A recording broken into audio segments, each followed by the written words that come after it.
So this might get a little messy. I am revisiting the first topic that I ever had a conversation about 2 years ago, when I started this whole thing. From my recollection, when I made the intro to the vlog and what it was going to be and the YouTube channel and everything else, I believe I also recorded the first conversation, which was on legacy. And if I treated this way more seriously and like an actual job or something, I would have gone back and researched myself by watching that vlog and listening to that conversation, made some notes and came here to talk about the differences. One of the things that I'm focusing on, though, is my memory of that conversation, or one of the important things that I remember from that conversation on legacy being that part of this project, in a way, and thinking about legacy and art and my life and everything, was partly due to not having kids and not having a regular avenue that I would say the majority of people take to ensure their legacy by having children. And that's like a whole weird concept in and of itself. And I mean, if I repeat something that I said 2 years ago, I'm not going to really feel that bad about it, especially just because it's such a long time and my thoughts haven't changed maybe that much. Then again, you might be able to tell me if you either recall that conversation better than me, or you listen to it or watch it in close proximity to you watching or listening to this. That's the wrong word, but you get what I'm saying. So this major thing has changed, that when I had that discussion, I was talking about all these things, my obsession with connection and legacy and mortality and anxiety, and how all these things culminate into, somehow this project, as I call it, of vlogging. And how, the conversations I realized in time after that are really useful to me for external processing purposes. Some of the other stuff was just fun. I found doing reviews was fun. Biking videos, art process videos, things like that to show people some stuff. The vlogging in and of itself is one of the harder things to kind of figure out as to why I'm doing it. Because I could just drop that and focus on conversations, and I think I would still get a lot out of that. Vlogging, I feel some pressure because because I am trying to document certain things, and I can't document other things that involve maybe other people.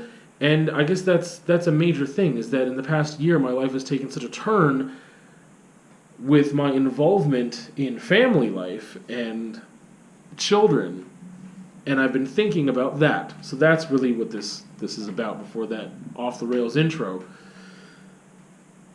And it's weird because I've come face to face with this notion of legacy through children a couple times, very explicitly, with myself a couple times in the past year. And I wanted to save it for this time right now because it just seemed fitting to do.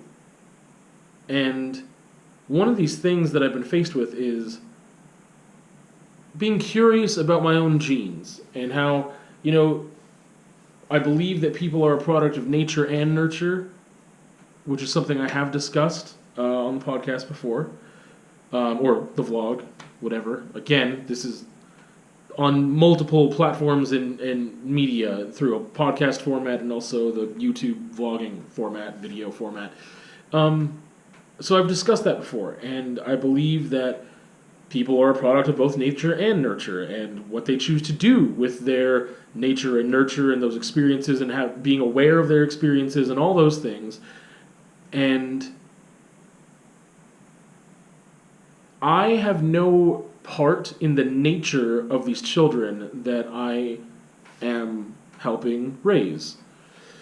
It's still weird to say things like that. It feels weird when those words come out of my mouth. It's still kind of a little unnatural, and I don't know why. It just almost feels like imposter syndrome or something, unfortunately. And yeah. And it's not because of any wavering or faltering on my part with my desires. It's more of outside influences and people and other things that aren't as, I guess, that are taking away from my capabilities and opportunities. So anyway, I find that the facts are that I have no part in the nature. My genes are not there. I have part of the nurture, and that is what I am focused on because it's all I can focus on. And the thing is, even if I had part of the nature, I wouldn't be focused on that. I'm more focused on it because I don't have any part in that. That there's nothing that I can do to pass on my genes. And so one of the things I was curious about, a couple times this past year was, like I wasn't interested before in really thinking it was like a fun little idea of I wonder what a kid would look like that came from me and came from like another person and like how that would mix or I've thought about that this past year, sure, but it's more than just looks. It's also just I wonder what my combination of whatever. There's certain things that I've thought about what do I get from my parents that's nature that makes me the way I am, and then combine that with the nurture and what am I. There's some things that I'm man, I can totally see where I got that from, and other things where I'm I have no idea. Neither of my parents are like this. I don't know what other influences there were, and whatever else. And so I'm curious about those things, and that's just where my mind has been at a couple times, if not more than that, this year. Is just curious, it's not curious enough that I'm hey, let's have a baby, let's really see. But it's just this added difficulty or added opportunity to think about something that I wouldn't have an opportunity to think about if I had just had biological children of my own. It would just be that's what it is, and whatever. But I just have to focus so much. Again, I focus on the nature only because because I can't have it. But I can't do anything with that focus. It's just something that just kind of distracts me. Oh man, I wonder, because there's certain aspects to children that may be brought about by genes, whether it be certain health-related things. You know what I mean? And it's maybe someone's biology passed down asthma. Or I don't know how asthma works. I'm pulling things out here because they could have passed down a physical ailment possibly, or maybe something more mental health related. And so I've just been curious. I'm these are things that are a part of a whole, and that part sometimes is overwhelming, or we can focus on certain parts, and it's dealing with someone else's. I don't know, with someone else. It's a thing. It's not dealing with my own offspring physically at all, and so it's a weird. I'm using the phrase mental gymnastics a lot recently, but it's something that I have to dance around and figure out and just whatever. So. That's something that's been on my mind. It's just that. And then I think about focusing on the nurture so much, and I'm not the only person nurturing, and my unit with Randy is not the only one that's nurturing in these cases. And there's outside influences, whether it be school or other people and family, friends, whatever. Ultimately, though, wherever someone spends the most time, you would think would have more sway in certain areas and stages of development in a child's life. So there's a lot of push and pull sometimes too. Anyway, this is supposed to be about this question of legacy with children. But this is, I shouldn't say anyway. It's not like I'm off track. Really, I'm not at all. Because what I'm trying to discuss is this notion of teaching.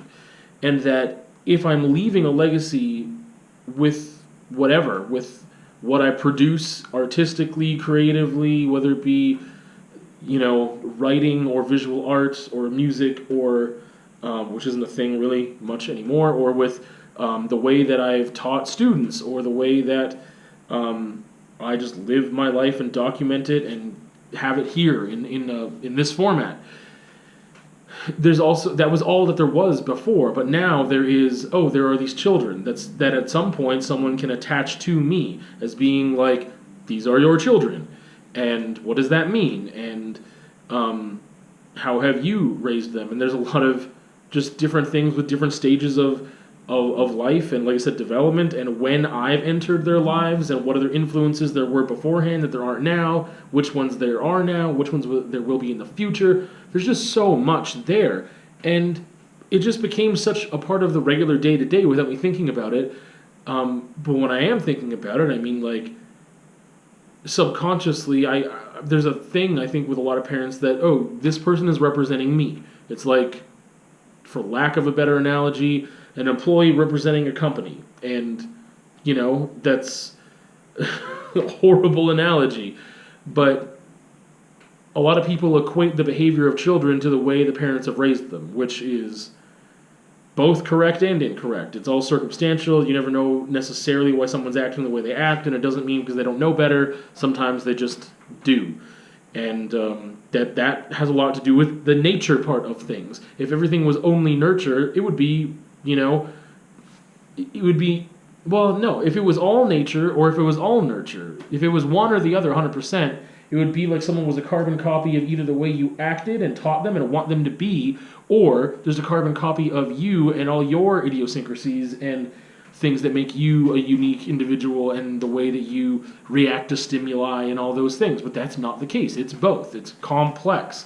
And people have autonomy. And we don't just react to stimuli completely without any without any thought or anything like that. Like, there's opportunity for those things. And some people use them more than others. The time to process something and react accordingly, and other people don't. And certain circumstances call for more of one than the other too. I think about I've never really thought or worded it that way of like, I want to teach these kids certain things so that they represent me better. It's not what it is. It's, man, I wish I remembered or had written this down or took a picture of it or screenshot. I don't remember what it was now exactly, but someone was talking about how you don't just want to, you want to pass down, obviously, good lessons. Man, it was written way better. When you think about something like parenting, or not something like, when you think about parenting, it's still such a weird thing to say. I feel like a dink. You think about what you'd want to pass on that were maybe good traits that you learned maybe from your upbringing, and then you think about the things you don't want to pass on, that you want to omit, that you are choosing to leave out of their upbringing that you had during your upbringing, and you combine all these things and you have a unique parenting style. Hopefully, some people don't do that, and it's just like they don't think about how they're going to parent. They don't reflect on their past experiences and what they liked and disliked as a child, or what was useful that they found later, and they didn't, recognize it, in their teens, and then realize that it was a good thing. Whatever. Those are things that you obviously should be reflecting on if you're looking at this as an opportunity to do something good that you want to advance at and be good at. You should be reflecting on previous practices and experiences and whatever else. Somebody was talking about, I just don't remember how they worded it, about how part of it is passing on what you didn't have. And a lot of people focus on that being a physical thing, like people coming from certain financial backgrounds. They want to make a better life for their children and whatever, and with means and not fighting for needs, and that's all great. But there's this other focus which would be on providing an opportunity for learning that maybe you didn't have, or passing on knowledge that you didn't feel was passed on to you, that you had to learn the hard way. And those are things I think about constantly.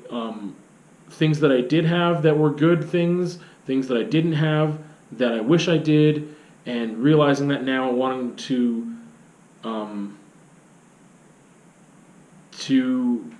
give opportunities for learning and passing down knowledge and information and whatever else the ways that I can. I already said this was going to be messy and off the rails. And the thing is that there is this little bit of difficulty. I mean, beforehand, without any type of children, family aspect in that way, or progeny, it was easy for me just to say, like, I feel like I'm in limbo. I feel like I'm in between two worlds.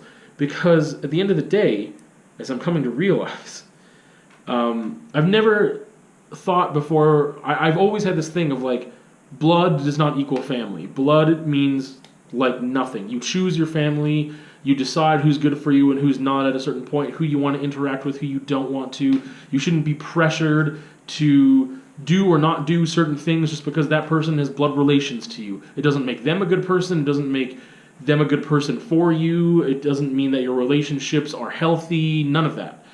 And I feel like I'm in limbo right now because earlier, beforehand, when I was like, oh, I'm not going to have kids, that's not going to be a thing for me, it was easy to just talk about how legacy would I guess any type of legacy that came from me would be. And now I feel in limbo because I feel most people automatically have that this person is carrying on my genes, my blood, my biology, most likely my name and identity that is attached to me somehow automatically. And obviously, if you are, I want to say if you are a good parent, but also if the circumstances allow that you can parent really well and the nature of the child also allows for some absorption of these positive things that you were trying to instill in them, that they can also be a legacy for you in a way, and they can, at the end of the day, whenever that may be, to uphold this maybe the values that you had, and along the way they've also found their own, but they can maybe say that I learned work ethic from my parents, or these were these teachings in my household, and that's what brought me to where I am today, to doing my own whatever. But without that focus on parenting, some people just, again, automatically their progeny have a tie to them biologically, and then so many people put so much importance on that, it's hard for me to ignore that, and that tie is so automatic. Whereas if I were gone tomorrow from these children's lives, after a certain amount of time, I don't think my fingerprint would stick. And that's really hard to deal with.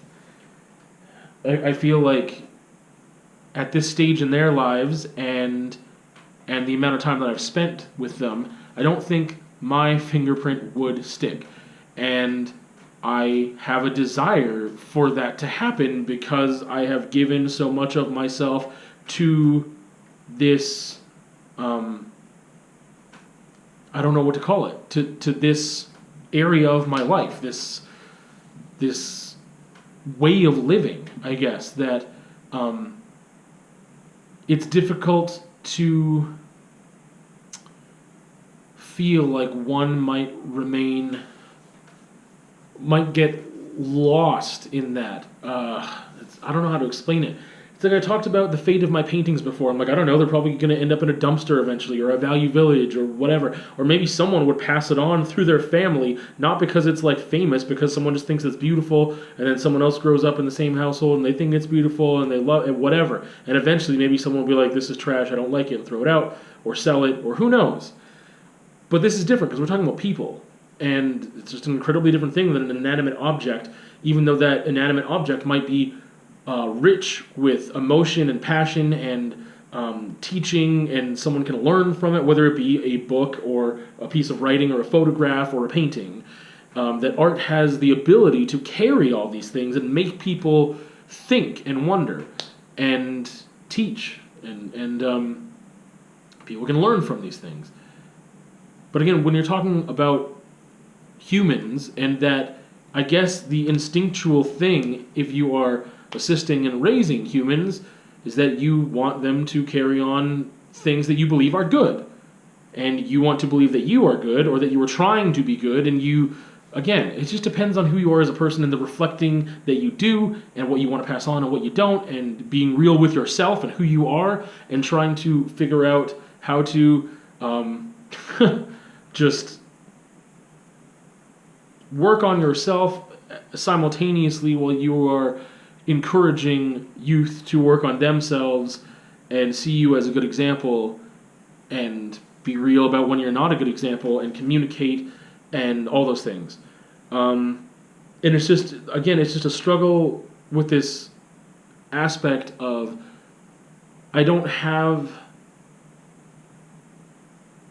the ability, not the ability, to be frank or real or whatever. Randy and I have decided we do not want to have children of our own. Where we're at in our lives with our age and careers and whatever else, that's not something that we would like to do. That's been something that's been decided. It's been talked about every once in a while in like a fun way or a joke or just like a curious way. Again, like I'm like, oh, and it's more me than her when I talk about like I wonder what my genes would produce. We've got an opportunity to see kind of your half of genes maybe and like what that might produce in certain ways. And we can see certain characteristics, whether they be physical or mental or otherwise, that might get drawn back to the roots of you. But I don't have anything of mine, and that never used to bother me before, and now it does. And that's just something weird to wrestle with. And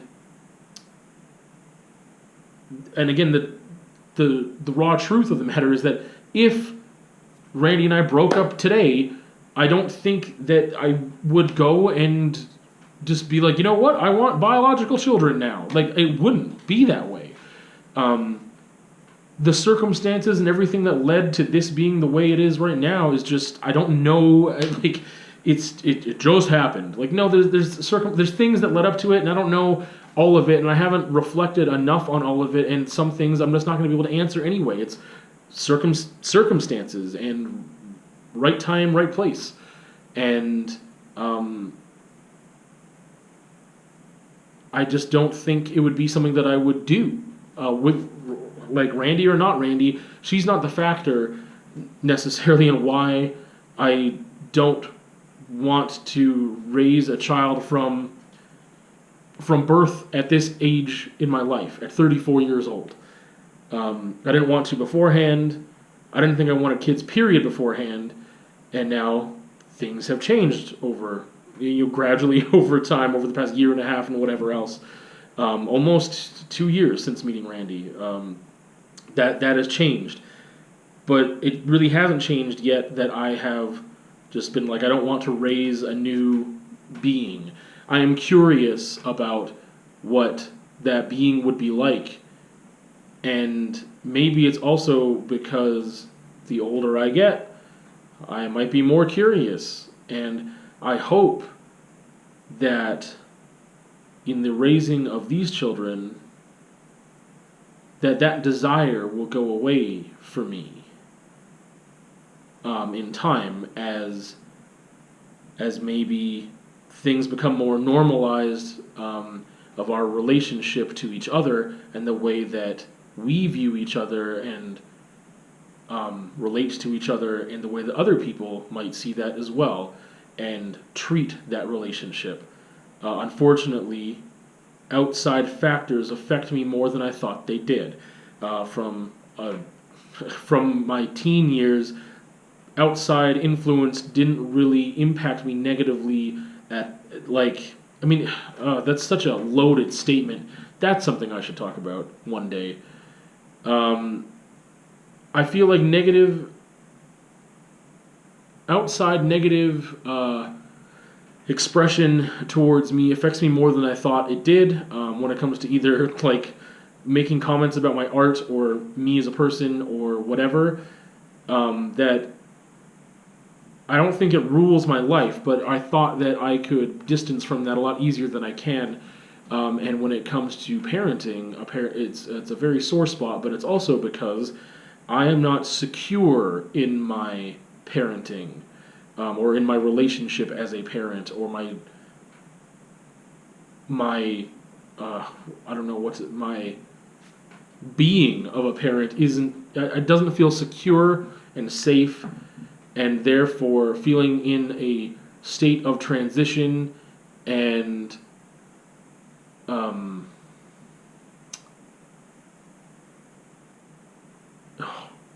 I don't know. I don't know how to explain. It's just I don't know any other way to word it.